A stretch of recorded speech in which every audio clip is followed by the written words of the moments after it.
The next speaker, Kundu, pulse emission from a rotating self of centered dipole in vacuum.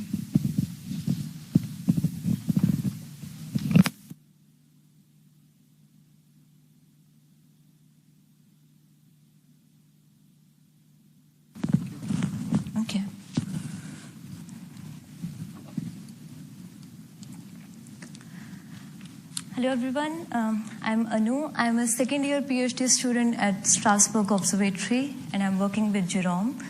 So I'll be talking about pulsed emission from a rotating off-centered magnetic dipole. So Jerome just presented the off-centered approach. This work involves studying the implications, the consequences of such model. So if you see some overlap, like one or two figures might be same, so just consider it a good revision. So introduction, if we want to understand the physics of pulsar, we need to look into the electromagnetic field surrounding them. And to study them, there are certain basic assumptions which are prevalent. For example, it's always considered to be a centered dipolar electromagnetic field,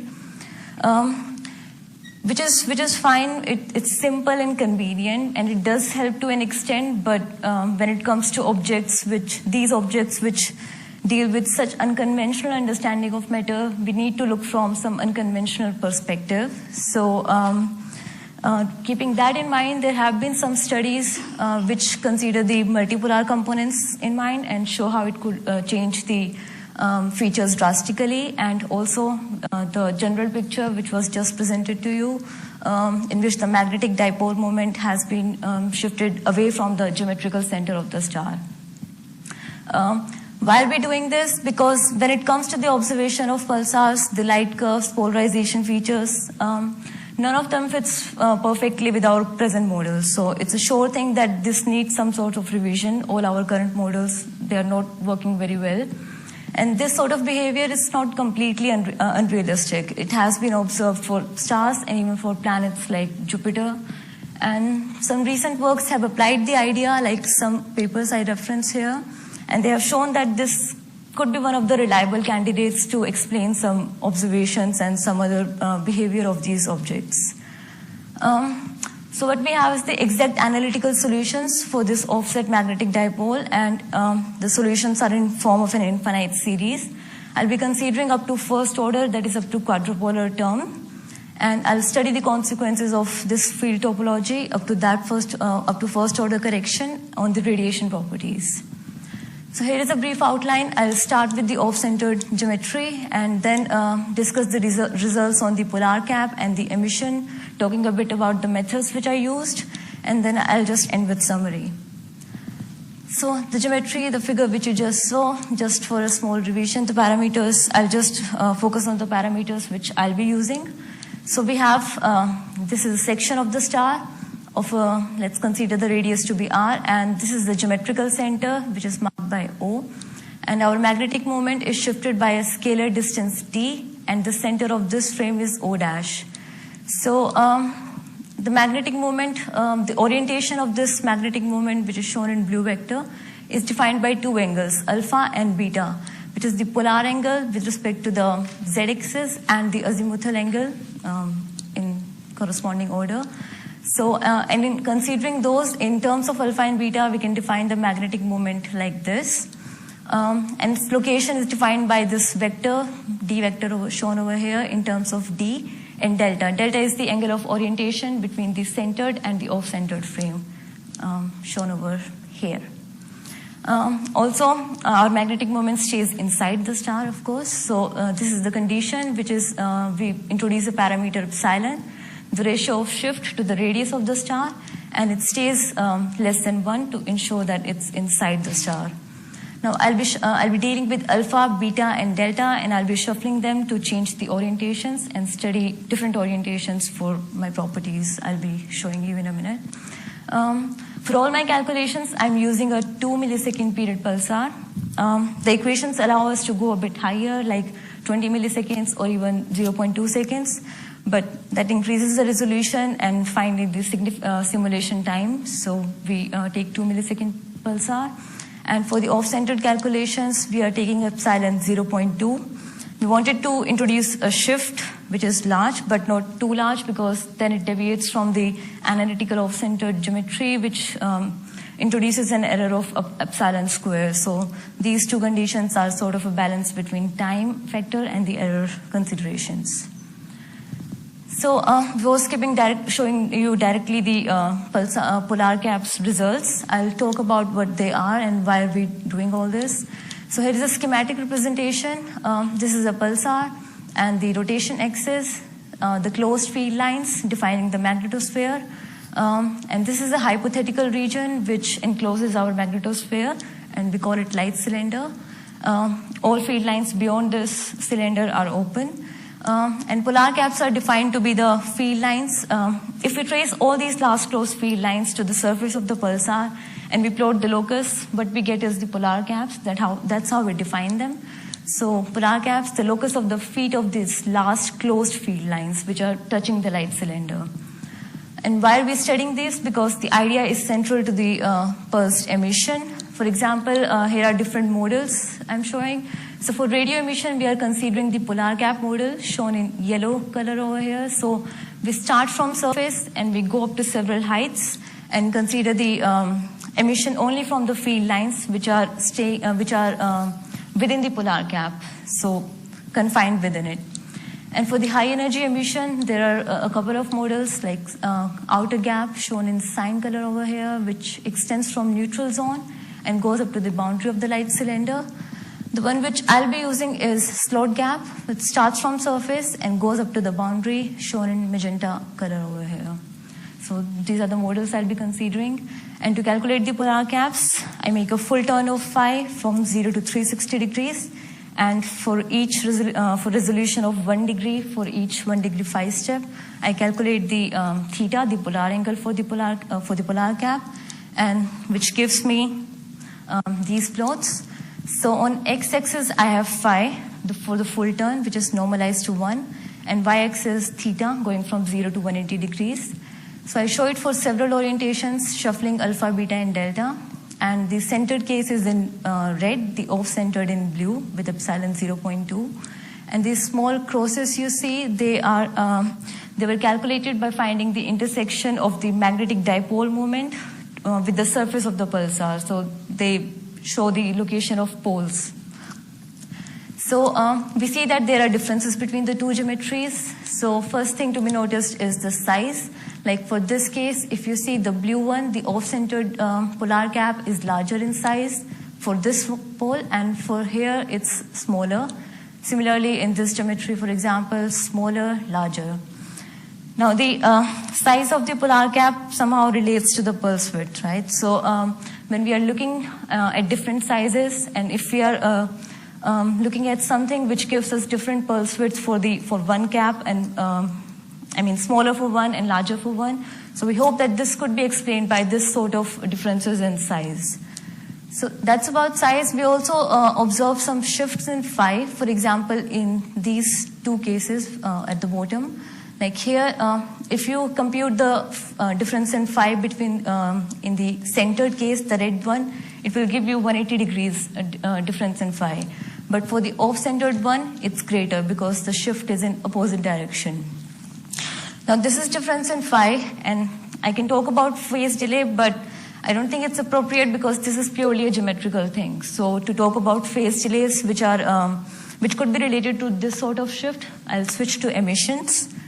So just to have an introduction first, we are studying this because this gives us insight into the magnetic topology. For example, if we are looking at the close to the surface of the pulsar, then we are looking at the topology of the radio emission profiles. And if we are looking away from the surface, like close to the light cylinder, then we are basically looking at the high energy emission profiles. So I'll be using the two-pole caustic model, which was given by Dykes and Rudag and later revised in 2010 by these people. So this model considers two important relativistic effects for photon propagation. One is aberration, in which we use this formula to transform our photon propagation direction from its co-rotating frame to our lab frame shown by beta node. And F is just a coefficient which is determined by imposing this condition by normalizing our direction.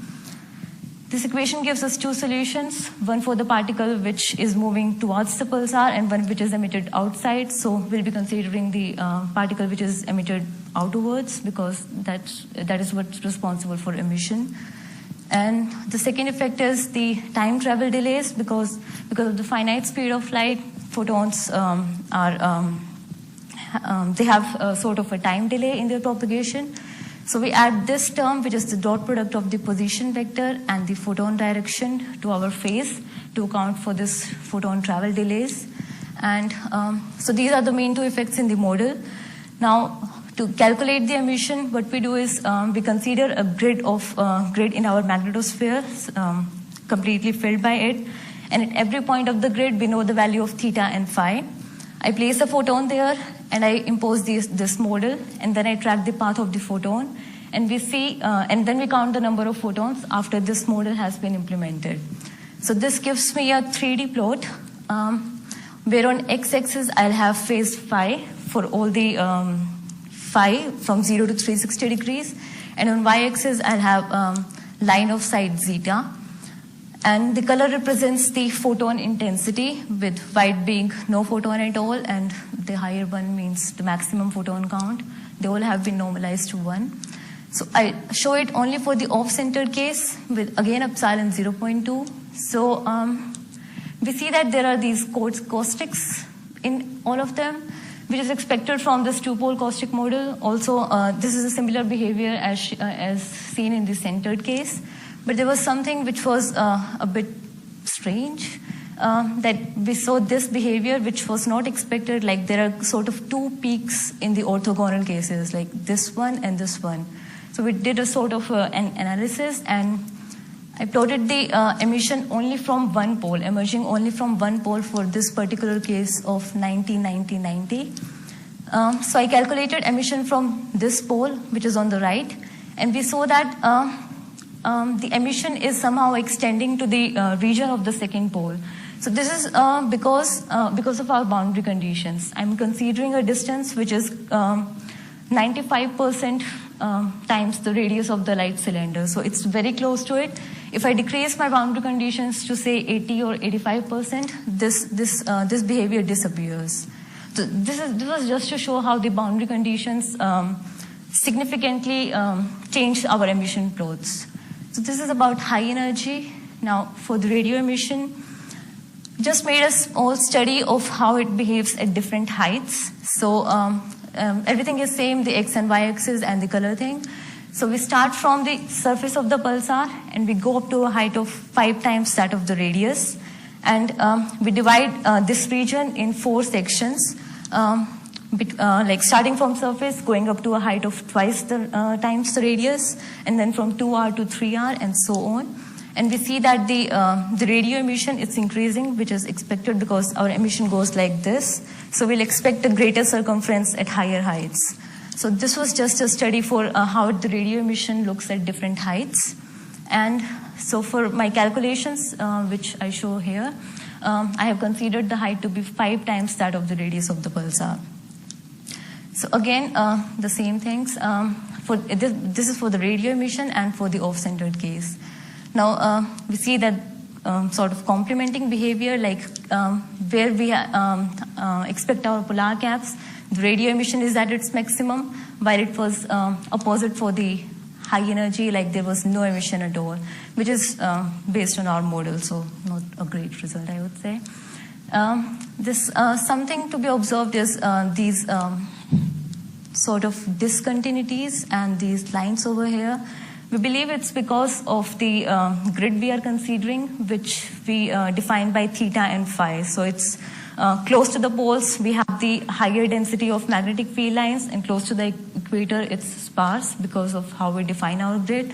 So this is something for the future. We could improve it by maybe by considering our grid based on the surface area, like considering that as the parameter to define all the points. So, okay, these plots are colorful and look pretty, but they are not the best option to compare the two geometries, because here I show only for the off-centered case. If I if I compute them for centered, on the surface they look kind of similar. So we go a bit deeper, and what we do is for some line of sights, for example, say here 90 degree, I make a cut on these plots. So what I have is the phase phi and the photon count for some particular zeta. So I'll be showing you these light curves for this orientation of 30 for both the poles, making cuts close to this zetas and here. So for first one, they look like this. So x-axis, as I said, phase, and y-axis represents the photon intensity. And I show the zeta I'm considering here. This is for the first pole for this orientation. The centered case is in red again, and the off-centered in blue. And I'm not sure, it should be visible, I guess. These lines are solid and they represent the high energy emission. And these, which are more smooth, are for the radio emission, and they are dashed. Should be clear, I guess. So again, the complementing behavior where the high energy emission is at its maximum. We have the radio emission as its minimum. So what we observe is if we consider the regions where our high energy emission is 0, like here, here, here, and here, this gives us a bit information about the size of our polar caps, and it's varying for both the cases, for the centered and the off-centered one, like by small amounts, it's changing. It's the same thing which we observed in the geometry of the polar caps. There, it was a purely geometrical thing, and here it's a bit based on the photon emission. So, okay, this was about the, okay, also we see the phase differences. I consider the phase 0 light curve, so at my phi equals to 0, I'm considering the radio emission peak to be its maximum. So when I look at the phase of phi, I'm basically looking at the phase difference between the radio emission peak and the high energy emission peak, which is again changing for both the cases. And this was for first pole, for second pole also. For example, for these line of sight, it doesn't change much, but here we see some significant differences. Now we can talk about the difference in phase to be like phase delay, which is basically the time lag. And in second Fermi catalog, we know that there are observations which show the time lag between the radio emission and the high energy emission peaks. So I won't say that this could be the only factor which contributes to that, but it might be one of the factors among others which we don't know to explain such behavior. So I guess I'll just summarize now.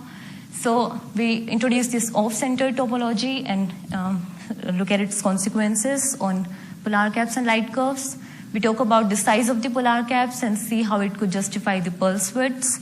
And the light curve comparison could shows phase delays, which could explain the observational signature of time lag between the two pulse profile peaks.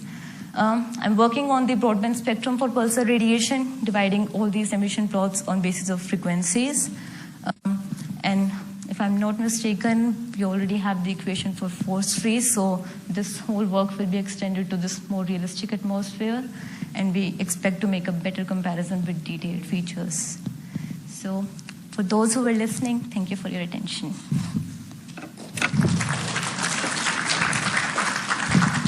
Questions, please.